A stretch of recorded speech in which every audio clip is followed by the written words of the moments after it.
I'm Atra El-Nashar at the White House. Iran and Russia announcing joint naval drills in the Middle East. The move inflaming tensions between the U.S. and Iran, which are already preparing for potential military conflict if nuclear negotiations break down. 24 hours after a second round of indirect nuclear talks between the U.S. and Iran, more signs each country is preparing for military action. Axios reports the Trump administration is closer to a major war in the Middle East than most Americans realize. It could begin very soon. There's many reasons and arguments that one could make for a strike against Iran. In this now deleted post by Iranian state media, an image of rows and rows of empty graves with this provocative but unconfirmed message. 5,000 graves have been prepared for U.S. soldiers in case a war breaks out. Top American and Iranian leaders openly speculating about war. I think the president has a lot of options. We do have a very powerful military. The president's shown a willingness to use it. The strongest military force in the world may at times be struck so hard that it cannot get up again. If diplomacy fails, what would a military confrontation look like? Republican Senator Lindsey Graham, a close ally of President Trump, is bullish on using force to enact regime change in Iran. They have a lot of ballistic missiles. They could hurt us. It could do damage to Israel, but every day that goes by in the war, they get less capable. We don't need boots on the ground in Iran. We need to partner with Israel if we do a military operation to make sure we get the highest and best benefit of our capabilities. Iran could get some help from Russia, which uses Iranian drones in its invasion of Ukraine. Wednesday, Russian naval forces arriving in Iran for joint exercises in the Gulf of Oman. The White House is not publicly committing to a deadline for when diplomatic talks with Iran need to yield an actual nuclear deal, but President Trump has said he wants to see things move quickly. We're also learning the president is in active talks with his national security team as he makes this decision about whether to strike Iran. At the White House, I'm Atra El-Nashar. Angela, thank you. Developing this morning, the Trump administration preparing for another round of nuclear talks with Iran in the next 2 weeks. President Trump's envoys, Steve Witkoff and Jared Kushner, did meet with Iranian officials in Geneva Tuesday, with one White House official saying there was progress, but major gaps do remain. Iran is signaling it will not agree to fully dismantle its nuclear program. The U.S., though, has made it clear that is the end goal. If Iran gets a nuclear weapon, there are a lot of other regimes, some friendly, some not so friendly, who would get nuclear weapons after them. That would be a disaster for the American people, because then you have these crazy regimes all over the world with the most dangerous weapons in the world. And that's one of the things the president has said he's going to prevent. In the weeks leading up to Tuesday's meeting, tensions have been mounting, raising fears of military action if talks do fail. The U.S. has deployed hundreds of aircraft and additional naval forces to that region. Also yesterday, Iran conducted military drills in the Strait of Hormuz, temporarily closing one of the world's most critical supply routes. Right now, the White House monitoring Iran's military drills happening in the Middle East as tensions over a nuclear agreement come near a breaking point. As we come on the air, both the Pentagon and Iran are building up military assets. Over the past 48 hours, reports show the U.S. military has sent 150 military cargo flights and another 50 fighter jets to that region. President Trump also holding meetings with advisors on a possible strike that reports show could happen, if necessary, as early as this weekend. The president has always been very clear, though, with respect to Iran or any country around the world. Diplomacy is always his first option, and Iran would be very wise to make a deal with President Trump and with this administration. Mark Boyle joining us again from the live desk with the latest on this situation. And Mark, really a tense situation playing out at this hour. That's right, Jan. We are hearing that the president really wants all of his cabinet members dialed in at this point this morning. And according to a new report from Axios, the U.S. could be looking at the possibility of a weeks-long campaign against Iran. The report noting here, Israel would be joining the United States in the military campaign if it were to happen. Keeping in mind, the United States and Israel launched multiple aerial attacks on Iran's nuclear facilities 1 year ago. In the past few days, the United States has gathered a lot of its military strength in the waters close to the Middle East. The locations that we're talking about on this map here behind me, multiple aircraft carriers, destroyers arriving in the area. All of this as the buildup towards what could be a possible war. Could be avoided, though, if the United States is able to strike a new deal with the nuclear conversations with Iran. There's new evidence now Iran is fortifying its defenses. There's new satellite images out right now. They've barricaded essentially the entrances, the in and out points of these nuclear facilities, including sites that were hit last year during the U.S. operation dubbed Midnight Hammer. Iran also buried those entrances around other nuclear sites too. So it's not just one or two, it's several. And we'll monitor that for you as updates come in and reaction out of the Middle East. We'll see what happens. But these attacks that we're hearing could happen as early as this weekend, Jen.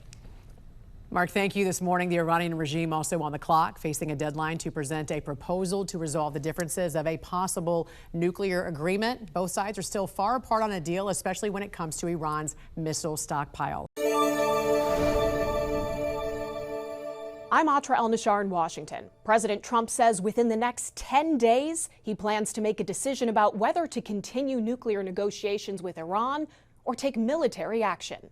U.S. military forces in the Middle East standing by for potential orders to attack Iran, possibly as soon as this weekend, in what would be Trump's second round of strikes in less than a year. Now we may have to take it a step further, or we may not. Maybe we're going to make a deal. You're going to be finding out over the next probably 10 days. That 10-day timeline the president outlining Thursday may not play out because President Trump said this just one day before ordering strikes on Iran in Operation Midnight Hammer last June. I'm giving him a period of time, and I would say 2 weeks would be the maximum. The very next day, the president told the nation U.S. forces bombed 3 Iranian nuclear facilities. Iran's key nuclear enrichment facilities have been completely and totally obliterated. Since a second round of indirect nuclear talks with Iran in Geneva this week, signs of looming conflict have only intensified. We have to make a meaningful deal. Otherwise, bad things happen. Satellite images show what President Trump calls an armada of U.S. forces stationed near Iran. The blue squares represent naval assets, including destroyers and an aircraft carrier. A second is on the way. And the red dots show bases with attack planes and other air power. The type of kinetic action that the U.S. would wage would be primarily an air campaign. Decapacitation strikes and regime change and collapse, those two would involve prolonged, intense air campaigns. This isn't just between the U.S. and Iran. Secretary of State Marco Rubio is expected to travel to Israel next week to update Prime Minister Benjamin Netanyahu on the situation. And Russia showing support for Iran, running joint naval exercises in the Gulf of Oman Thursday. Here's Russian Foreign Minister Sergei Lavrov. No one wants the new escalations. Everyone understands that this is playing with fire. U.S. forces and the American public watching and waiting to learn what the commander-in-chief decides. In Washington, I'm Atra El-Nashar reporting. Developing as we come on the air, the War Department positioning more military assets in the Middle East right now as Iran faces a deadline to reach a deal. President Trump says Iran has less than 2 weeks as he considers options on possible military action. And thanks for joining us. I'm Jan Jeffcoat. It is Friday, February 20th, and this morning, the Iranian regime is on the clock and completely surrounded by the largest deployment of U.S. forces in decades. We want to get right to Angela Brown at the live desk, who is tracking all the latest developments. Good morning to you, Angela. You know, a lot happening right now, and Trump says Iran is running out of time. Yeah, what do we have, like 10 days before something has to happen? That's right. Happen leading up to what? I guess that's the big question. What are we counting down to? Well, the president is weighing a ton of options right now. And we haven't seen, as Jan mentioned, military buildup like this in the Middle East in more than 20 years. We're talking on the Iraq War. Now, right now, the president could go really a number of directions at this point, including targeted strikes on Iran's nuclear and military bases, taking out Iran's leaders, or trying to let peace kind of prevail in the situation. Speaking to the newly formed Board of Peace in the past 24 hours, the president says he's going to make that decision in the next week or so. And we do have some work to do with Iran. They can't have a nuclear weapon. It's very simple. You can't have peace in the Middle East if they have a nuclear weapon. And they can't have a nuclear weapon. And they've been told that very strongly. Well, Trump has hinted for a regime change on one end and has insisted Iran not obtain that nuclear weapons that he mentioned right there. Now, leaders in Europe are starting to feel how real this could actually be. The Prime Minister of Poland, Donald Tusk, warned his citizens in Iran to immediately evacuate that nation. He added flights out of the country might not be available in the next several hours.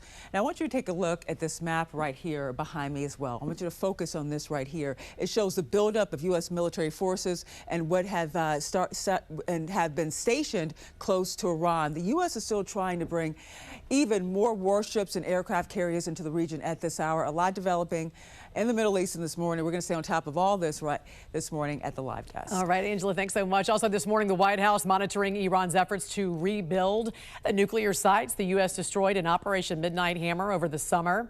A watchdog group said Iran does appear to have accelerated restoration and redevelopment operations of uranium enrichment despite these nuclear talks. Satellite images released earlier this week also showed reconstruction activity underway at these sites. Meantime, back in Washington, there is growing bipartisan support to use military force if Iran fails to reach a nuclear deal with the U.S. Pennsylvania Democratic Senator John Fetterman said he supports President Trump's strategy. If they have 900 pounds of near weapons grade uranium, why wouldn't you strike that? Why wouldn't you hold them accountable that way? And now here we are again, and now we've demonstrated that's the only thing Iran ever responds to is strength and power and hit them. And if they want to hit them again, because I don't think you can't really trust and negotiate with them. You can't negotiate with cancer. You have to attack it and go right at it with superior force. Nuclear talks with Iran continuing, as well as a strategic military buildup in the Middle East. The U.S. has deployed multiple carrier strike groups while Tehran does conduct live fire missile drills in the Strait of Hormuz. Joining us now to break it all down, retired U.S. Air Force Brigadier General John Teichert. Good morning, sir. Thank you for joining us. Good morning, Jan. Thanks for having me. As we know, the Iranian regime on the clock right now, but they are completely surrounded by the largest deployment of U.S. forces in decades. What's your thoughts right now? Are we going to war? Jan, I think that the president is assembling the right set of capabilities, both offensively and defensively, so that he has the options. And the first option would be use that armada to force Iran to make a deal. But secondly, if the opportunity avails itself, it could be as early as tonight, then use that massive capability that is still being built up to strike to achieve his objectives. I don't think the president has made a decision. I think that window of negotiations is closing, and I think Iran would be wise to make a deal. Otherwise, they're going to face the full force of the United States military. Well, diplomacy is always the first option. Nobody wants to go to war, but intelligence does show they are advancing toward rebuilding those nuclear sites even as these talks continue. At what point does the U.S. say talk is cheap? Well, I think, Jan, we realize because Iran has never negotiated in good faith that talk is cheap, especially in coming from them, which leads me to believe that if Iran ever decides to make a deal, then it must be accompanied by two things. Number one, robust verification so they're not lying and cheating. And number two, major irreversible steps that would degrade their nuclear program, the ballistic missile program, and their proxies before we give them sanctions relief, so that they can't just say they're doing something, get the benefit of a deal, and then not do it. We need verification, and we need irreversible steps before sanction relief. Yeah, we just heard Democratic Senator John Fetterman say, you don't negotiate with the world's largest state sponsor of terrorism. There is no talking at that point. So what would an armed conflict, though, with Iran look like? Would it be boots on the ground? Would it end once perhaps there was a regime change? What does that look like?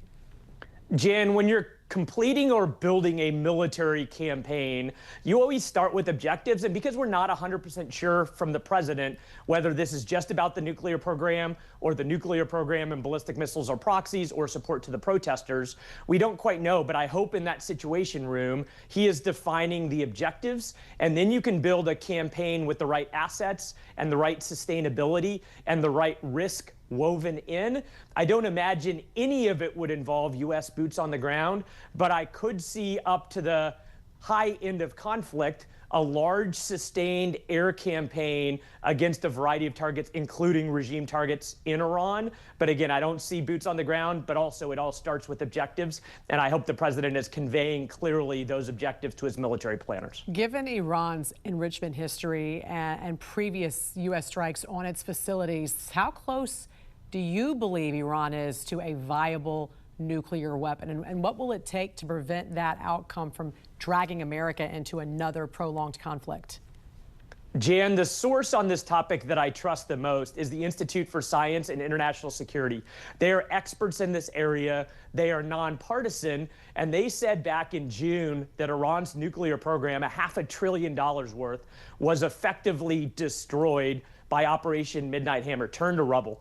And I do want to warn your listeners and viewers that just because we see some superficial activity on top of these sites doesn't mean they're able to recover the enriched uranium underneath. It doesn't mean that those centrifuges are operational. And I still think that their capability is effectively destroyed. And I do know that the president would have real intelligence, far more than just what's going on the surface, about how close they likely are to nuclear capability. How long does it take to enrich uranium and to rebuild what was destroyed? Well, I think, Jan, the reason that institute gave us the comments about effectively being destroyed is that the centrifuges were destroyed. The enriched uranium was largely destroyed. The know-how, the scientists were likely killed or destroyed. And so all of the parts of the chain of capability to produce a nuclear weapon, according to that institute, were destroyed such that there was no viable short-term path to create nuclear capability. Certainly the United States does not desire, nor does the world, to Iran to ever approach nuclear capability. But I still think they're a long ways away underground from having the capability and all of those components lining up to give them that capability. Yeah, but like you said, you just don't know. You just don't know. How likely is it that Israel acts independently, and what would that mean for U.S. involvement? Jan, the Prime Minister was here in the United States last week. No doubt he talked to the President of the United States about a variety of options. That includes the likelihood of negotiations working. That includes U.S.-only strikes. That includes U.S. and Israel strikes combined. And I think just like back in June, the only way that Israel would strike without the United States is if somehow the president gave Netanyahu the green light to do so. But I think because we're so inclined to be prepared to strike as the United States, that I don't see Israel going it alone, but I do see the United States and Israel undertaking this sustained air campaign against Iran when the time comes, doing it together. All right, retired U.S. Air Force Brigadier General John Teichert. Always great to get your expertise on this. Thank you so much for joining us this morning. Have a great weekend. You too, Jan. Thank you.